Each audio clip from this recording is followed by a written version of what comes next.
Transform all prisons into rehabilitation centers that cultivate compassion. Every human is innocent by design. Human civilization has made extraordinary progress in science, medicine, engineering, and technology. We have built skyscrapers that touch the clouds, explored the depths of the oceans, landed spacecraft on distant planets, and developed artificial intelligence capable of solving problems that once seemed impossible. Yet despite all these achievements, one of humanity's oldest problems remains unresolved.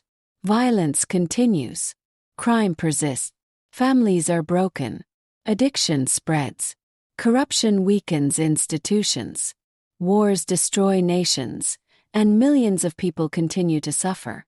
For thousands of years, societies have relied primarily on punishment as the answer to crime. Courts sentence offenders, prisons isolate them, and laws impose increasingly severe penalties. The belief has long been that fear of punishment will discourage people from committing crimes. While punishment may temporarily protect society by removing dangerous individuals from the community, it has not eliminated crime itself. Every generation continues to face violence, theft, abuse, addiction, and conflict. This raises an important question. If punishment alone truly transformed human behavior, why do the same crimes continue to appear generation after generation? Perhaps humanity has been treating the symptoms instead of addressing the causes. Every child enters the world without hatred, prejudice, greed, corruption, or violence. A newborn baby does not understand revenge, discrimination, or cruelty.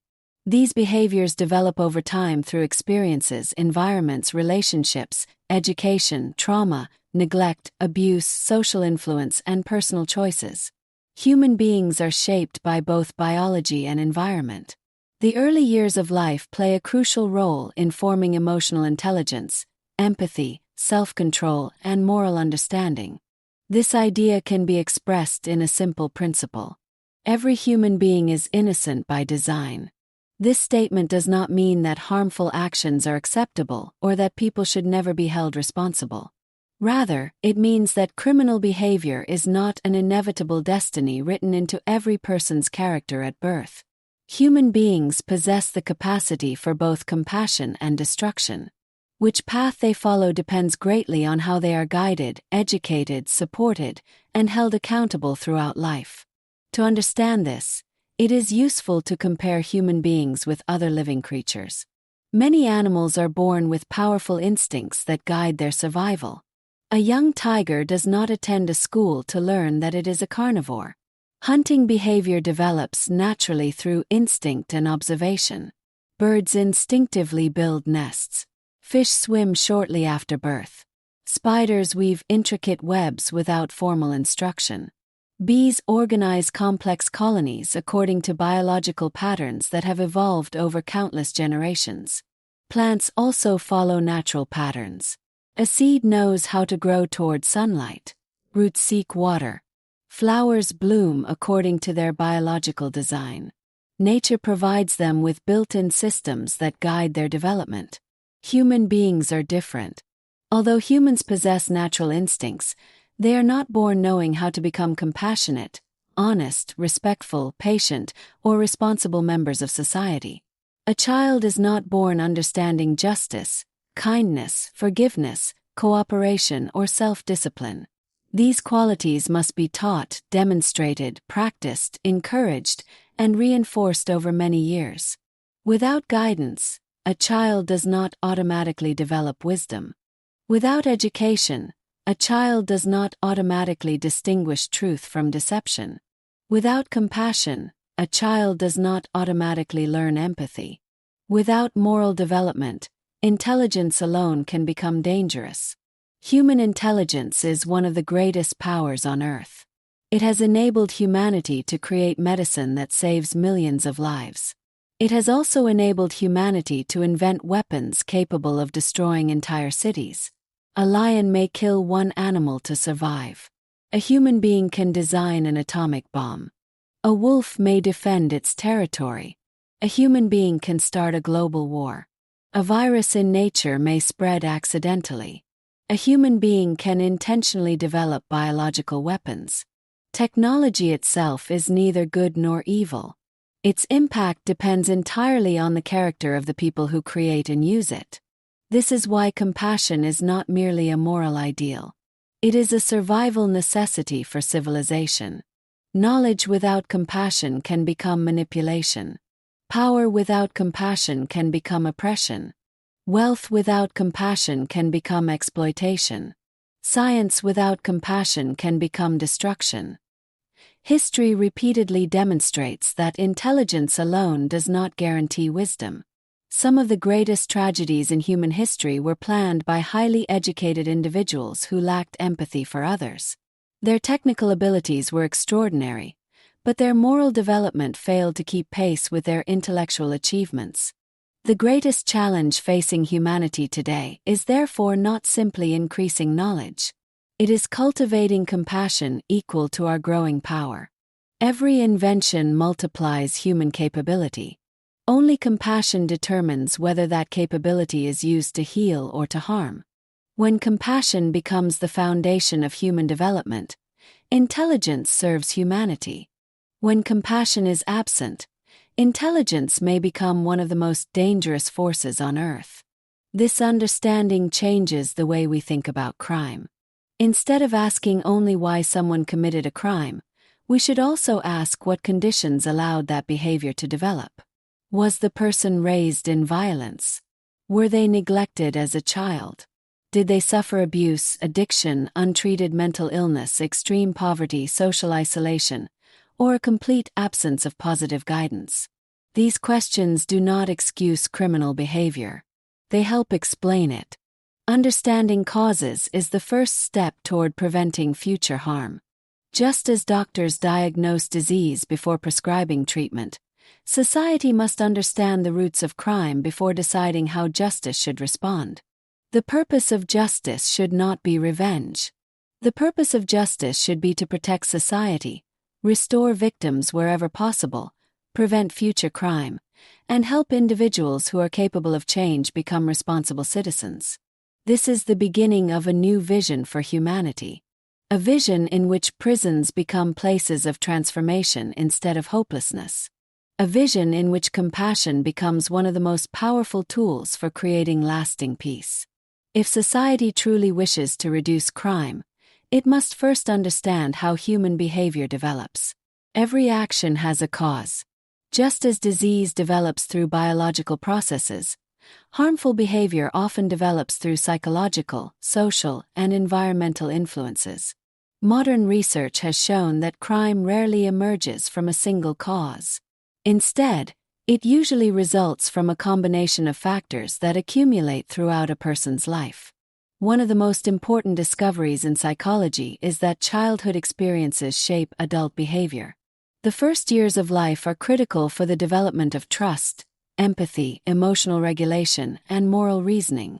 When children grow up surrounded by love, security, guidance, and healthy relationships, they are more likely to develop into responsible and compassionate adults. When children grow up surrounded by violence, neglect, abuse, fear, addiction, or extreme poverty, their emotional and psychological development may be seriously affected. This does not mean every child who experiences hardship becomes a criminal. Many overcome tremendous difficulties and become inspiring members of society. However, research consistently shows that adverse childhood experiences increase the risk of future violence, addiction, mental illness, and antisocial behavior. The greater the number of traumatic experiences, the greater the likelihood of serious emotional and behavioral problems later in life. The human brain is not fully developed at birth. It continues developing throughout childhood and adolescence. The parts of the brain responsible for self-control, planning, decision-making, and emotional regulation mature gradually over many years. During this period, children learn by observing parents, teachers, friends, and society. They imitate what they repeatedly see. Compassion can be learned. Violence can also be learned.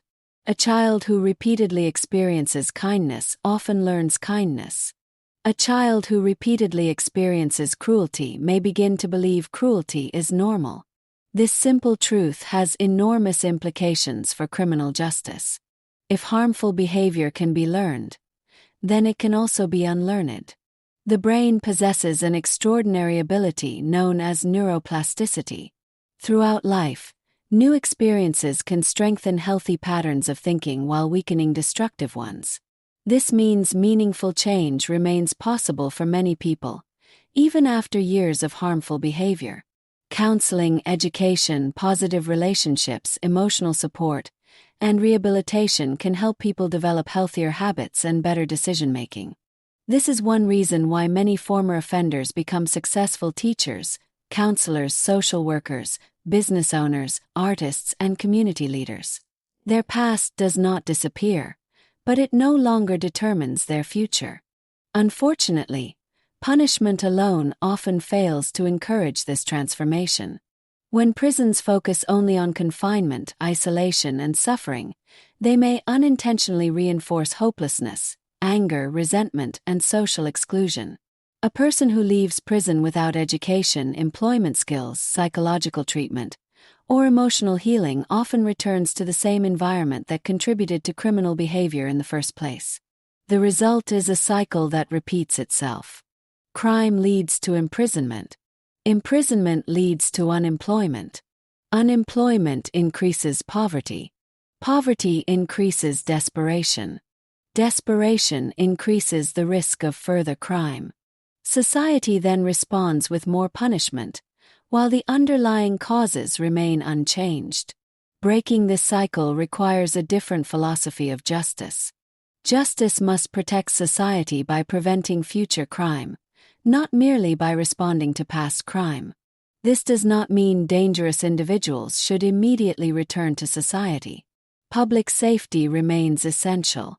People who present a serious risk must be securely supervised. However, while they are separated from society, every reasonable effort should be made to help them become capable of returning as responsible citizens whenever possible. Many countries have already demonstrated that rehabilitation can reduce repeat offending. Educational programs, vocational training, addiction treatment, psychological counseling, anger management, restorative justice initiatives, and family support have all shown positive results in helping many individuals rebuild their lives. Education inside prisons benefits society outside prisons. When prisoners develop job skills, they become more employable after release. When addiction is treated, drug-related crime often declines. When emotional regulation improves, violence decreases. When family relationships are repaired, children are less likely to repeat the same destructive patterns. Rehabilitation is therefore not an act of weakness. It is an investment in public safety. Every crime prevented protects future victims. Every life transformed strengthens society. Every child whose parent successfully rebuilds a productive life gains a better chance for a healthier future. Some people argue that punishment alone is necessary because fear discourages crime. Certainly, laws and consequences play an important role. Every society requires clear rules and accountability. Without laws, communities cannot function peacefully. However, fear alone rarely produces moral character. People may obey rules while someone is watching. Compassion teaches people to do what is right even when no one is watching. This distinction is essential. Punishment influences behavior from the outside. Compassion transforms behavior from the inside. A truly successful justice system requires both accountability and transformation. Accountability protects society today. Transformation protects society tomorrow. This balance is already visible in many other areas of life. When a student performs poorly, good teachers do not simply punish failure. They identify learning difficulties and provide additional support. When a patient becomes seriously ill, doctors do not condemn the patient. They diagnose the illness and begin treatment. When an athlete struggles, coaches analyze weaknesses, provide training, and encourage improvement. Human development has always depended upon education rather than humiliation. Justice should follow the same principle. Society should ask not only how to stop crime today but also how to prevent crime from emerging tomorrow. The answer begins long before anyone enters a courtroom. It begins in the family. It begins in schools. It begins in neighborhoods. It begins in communities. It begins wherever compassion is either cultivated or neglected. Crime prevention does not start inside prisons. Crime prevention starts inside homes, classrooms, playgrounds, workplaces, and every place where human character is formed. If compassion becomes part of everyday life, fewer people will ever enter the criminal justice system. The safest prison is the one that never needs to be built because society prevented crime before it began. This is why the future of justice should not focus exclusively on punishment.